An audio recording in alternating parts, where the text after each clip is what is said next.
Halo In People, kamu menyaksikan In Today's Highlights bersama saya, Astrini Putri.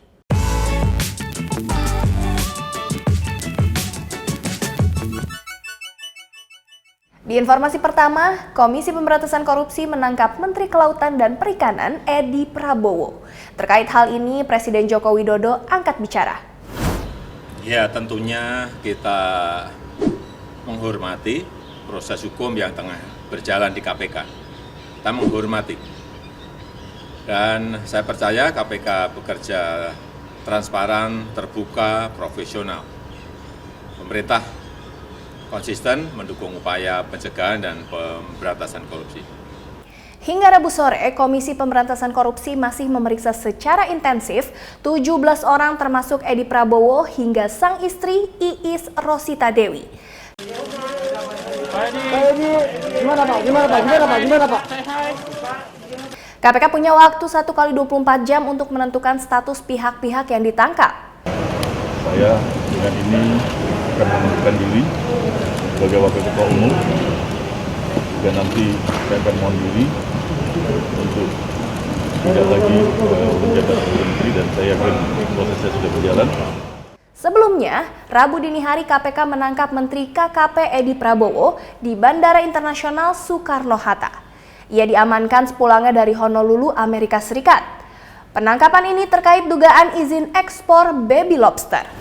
Selanjutnya, pemerintah keluarkan kebijakan terkait sekolah di tengah pandemi. Mendikbud izinkan diperlakukannya pembelajaran tatap muka mulai tahun depan.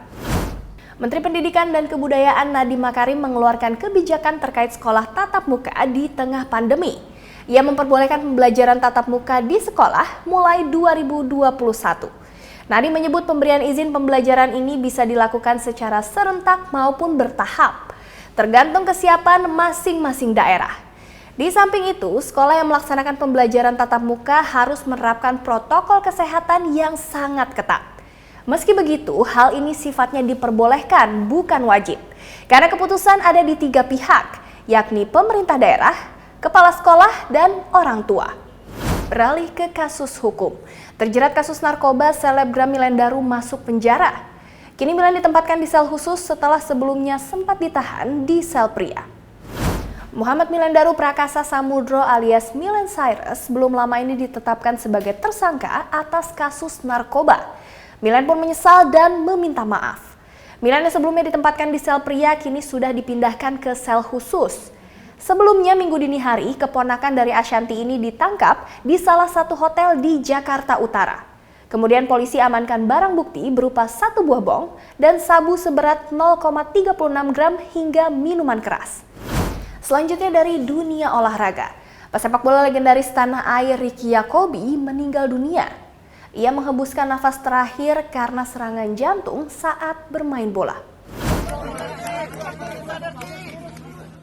Tutup usia di umur 57 tahun, jenazah Ricky Yacobi dimakamkan di TPU Tanah Kusir Selasa kemarin. Induk sepak bola dunia FIFA juga bahkan sampaikan bela sungkawa atas wafatnya Ricky. Sabtu 21 November lalu, mantan penyerang timnas Ricky Yacobi meninggal di lapangan AS Senayan, Jakarta. Ricky menghembuskan nafas terakhir akibat serangan jantung. Ketika melakukan selebrasi, Ricky terjatuh dan mendapatkan perawatan singkat dari teman-temannya.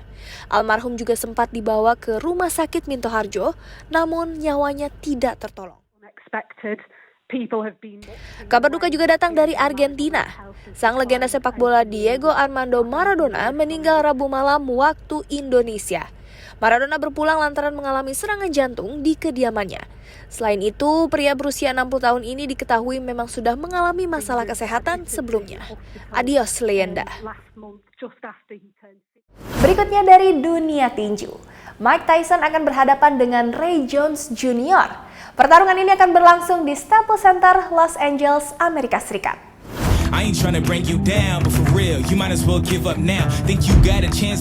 Laga Tyson versus Jones Jr. bakal diselenggarakan Sabtu 28 November waktu setempat atau Minggu siang waktu Indonesia. Pertarungan tinju eksibisi 2 mantan juara dunia ini bertempat di Staples Center, Los Angeles. Duel melawan Jones merupakan kali pertama Tyson naik ring sejak dikalahkan Kevin McBride pada 11 Juni 2005. Sementara Jones terakhir kali bertarung pada 8 Februari 2018. Keputusan keduanya, khususnya Tyson untuk naik ring Sabtu mendatang, membuat sejumlah pihak khawatir. Meski sudah melalui persiapan yang matang, keduanya sudah berumur lebih dari setengah abad.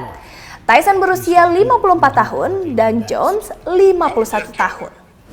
Selanjutnya dari showbiz. Bagi penggemar Tom and Jerry, yang satu ini gak boleh ketinggalan. Live action Tom and Jerry dijadwalkan akan tayang pada tahun 2021. For a lifetime of being the world's most famous enemies. You can count on me like 1, 2, 3. Tom and Jerry are about to start over. 'Cause that's what friends are supposed to do. Oh yeah. In the big city. In People, Warner Bros. Pictures baru-baru ini meluncurkan trailer live action Tom and Jerry. Diceritakan seorang aktris Chloe Grace Moretz berperan sebagai perencana acara yang disewa oleh sebuah hotel.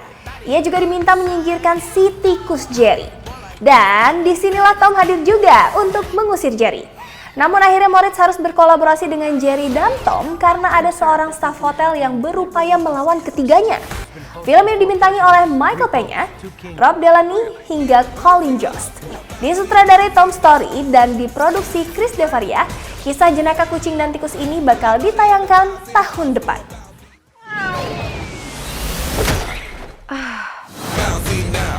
Beralih ke dunia musik.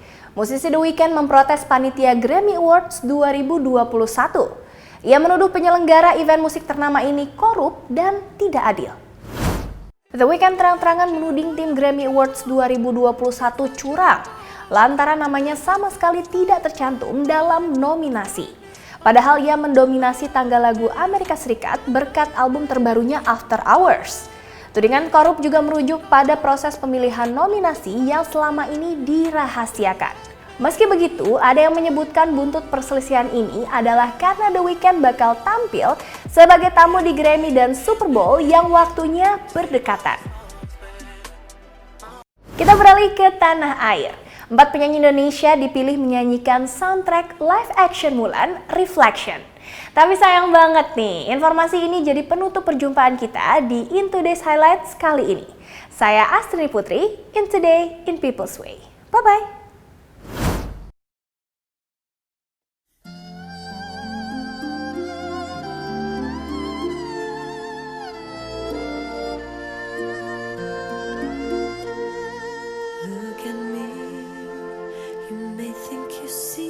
Ada kabar gembira dari dunia musik.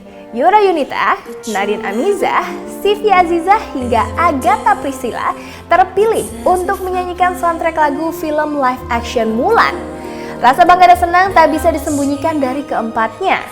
Salah satu penyanyinya yakni Yura Yunita sebutkan dengan menyanyikan lagu ini merupakan impiannya sejak kecil. In People, buat kamu yang penasaran gimana apiknya kolaborasi tersebut, video musiknya juga udah warawiri di YouTube sejak akhir pekan lalu. Sebelumnya, lagu Reflection ini sudah dipopulerkan oleh solois asal Amerika Serikat Christina Aguilera di tahun 1998.